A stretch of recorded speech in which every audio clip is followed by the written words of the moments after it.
Hey, welcome back to GT Canada. Today we are installing a remote car starter on my wife's ML550. This is an older model, it's a 2008, and you can't just go and buy a generic off-the-shelf made in China remote starter because the key system in here is so integrated with the car that you can't just tap into it and then tell it to start.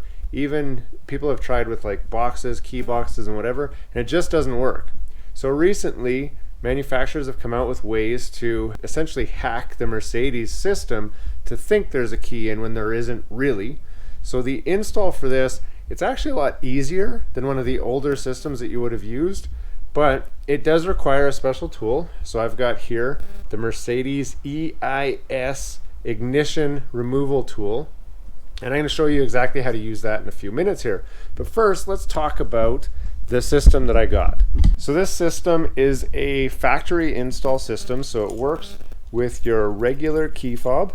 So there's no special key fob. This is not a two-way system. It's just you push a button on here and then the car will remote start. It's maybe not the system that you want if you want to be able to start it from a long distance away or get confirmation that it started. There are systems that do that, and they'll run you somewhere around $1,000 for the brain and the programming and installing it yourself.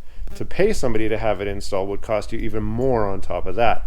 So I went for the cheaper system. I bought this off AliExpress. I waited a month for it to arrive, and it did arrive. But the install is dead simple. The unit itself comes with two boxes. I don't know what they do, and I'm not going to pretend to know what they do. And it comes with a harness. And the harness connector is very simple. It just plugs in. You just match the colors. So green to green, blue to blue. And then there's only one wire left. That wire needs to connect into the back of your ignition switch in the car. And that's where this tool comes in. To start out on this install, you just need to gain access to a few key locations. You need to get access to the bottom, the kick panel on the car. You need to get access to behind the climate control system, which is really easy to do. And then you need to remove the key switch. So I'll start with the bottom first. So all you need to do to get in here is a T20 Torx socket. I've just got a screwdriver tip on it. And there's the three screws that you can see here that I'm removing right now. You just take those screws off and then the whole panel will drop down. That's all we're going to do right there for now. The next thing you want to do is go to your middle console, pop open the drawer for your cigarette tray or your ashtray with the one that has the cigarette plug. So once that slides forward, you'll see there's two hidden screws here. These are also T20 Torx head screws. So you remove those two screws. Then you'll have to push the drawer back in and then remove it. So it'll just slide right out. There's a connector on the back. You just push the button to release that connector.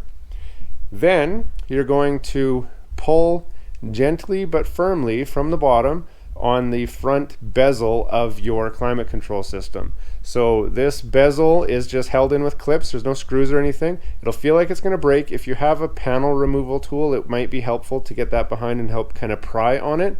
But it's not required. As you can see here, I didn't use it. And once that comes off, you might as well just undo the connectors for your climate control. I did try fighting with it with the climate control hooked up and it didn't work. It just kept getting in the way. They're easy to undo. You just push the button and move the lever over and it will release the clips and pop it all out, and then you can put it up out of the way.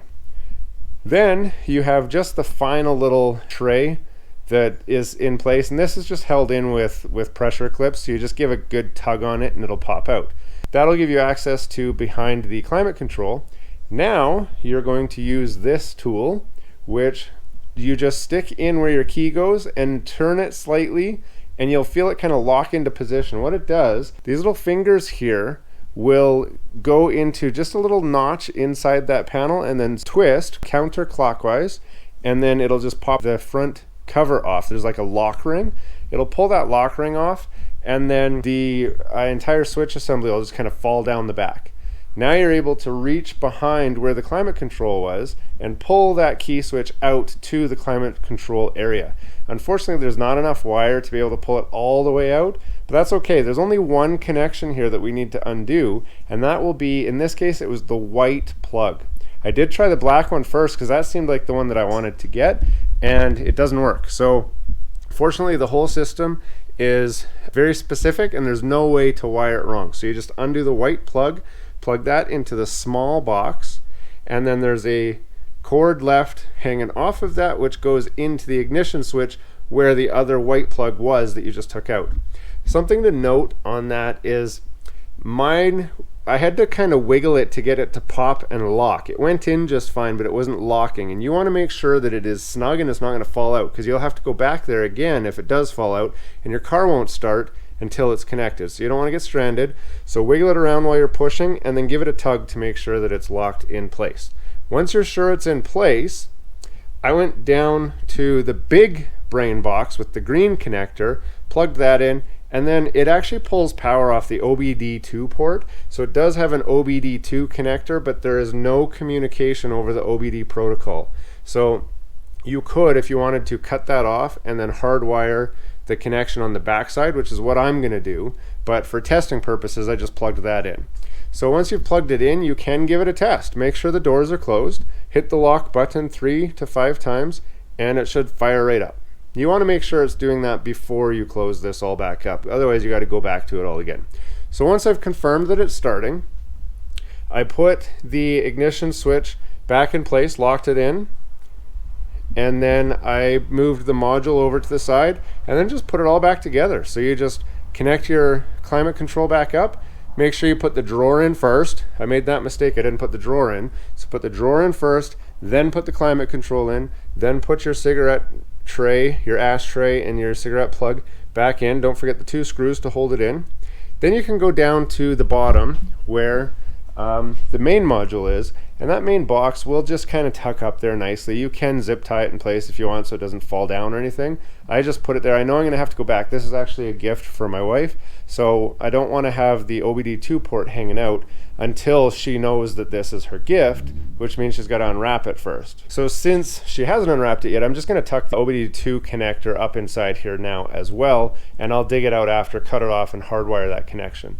But now that it's all back together, I would do another test on it. So here we are. I've got it all installed, and I'm going to give it its first fully installed test run. So I'm going to push the lock button 5 times.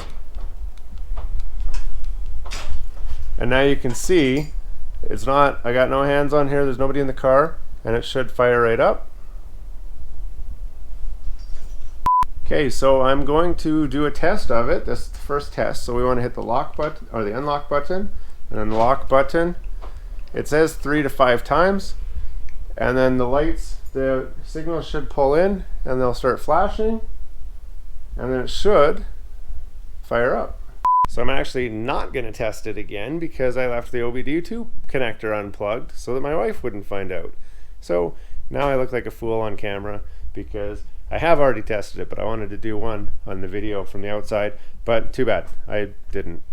I can't do it right now, but it is all connected. It is all working. It's all run now through the factory key switch, which is great. It's discreet, and it's a full factory type of install, and that is how you install a remote starter for your Mercedes-Benz. They do have lots of different models supported, so you can get anyone that you want. You just have to tell them the model that you have. They'll program it for your car before they ship it. This one had no problems. It just connected right up and worked right away, and it cost me under $300 Canadian, including shipping, to get it to my front door. There are other systems by name brand installers and companies, and you can get those, and they install exactly the same way as this one does.